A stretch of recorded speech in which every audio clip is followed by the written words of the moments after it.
नमस्कार. महाराष्ट्र केसरी कुस्ती स्पर्धा 2025 रामकृष्ण अण्णा सातव पाटील हे आयोजकात वाघोली या ठिकाणी पुणे या ठिकाणी संपन्न होत आहे. आजचा तिसरा दिवस आहे.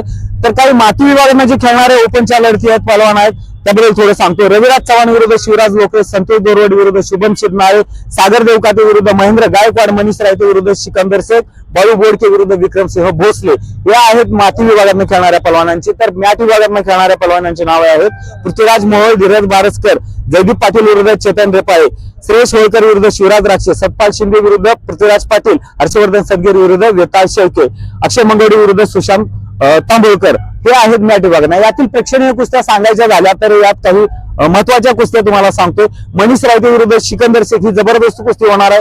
तसा सिकंदर शेख यांना मॅट विभाग आणि माती विभागाला दोन्हीचा अनुभव आहे. अनेक वेळा ते महाराष्ट्र केसरीला खेळलेले अनुभव चांगला आहे. परंतु मनीष रायते ही नव्या दमाचे, नव्या ताकदीचे, ताकद, वजन याचा फायदा होईल का ते मनीष रायतेंना नक्की बघावं लागेल. आणि तसं सांगायचं गेलं तर हे सर्व कुस्त्या खूप चांगल्या आहेत. त्याच्यानंतर पहलवान महेंद्र गायकवाड, सागर देवकाते हे पण मातीतनं कुस्ती चांगली आहेत. तसे महेंद्र गायकवाड यांचा वजन चांगला जास्त आहे, अनुभव चांगला आहे, दोन्हीकडे चालणारे पहलवान आहेत. आणि सागर देवकाते हे पण नवीन दमाचे पहलवान आहेत. बाळू बोडके आणि विक्रम भोसले ही पहिल्यांदाच कदाचित कुस्ती येत आहे. दिसायला जरी आपले विक्रम भोसले कमी वयाचे असले तरी अनुभव चांगला आहे. गेले मागच्या 2 वर्षामध्ये महाराष्ट्र केसरीसाठी चांगल्या कुस्त्या केलेल्या आहेत. बाळू बोडकेंचा अनुभव चांगला आहे.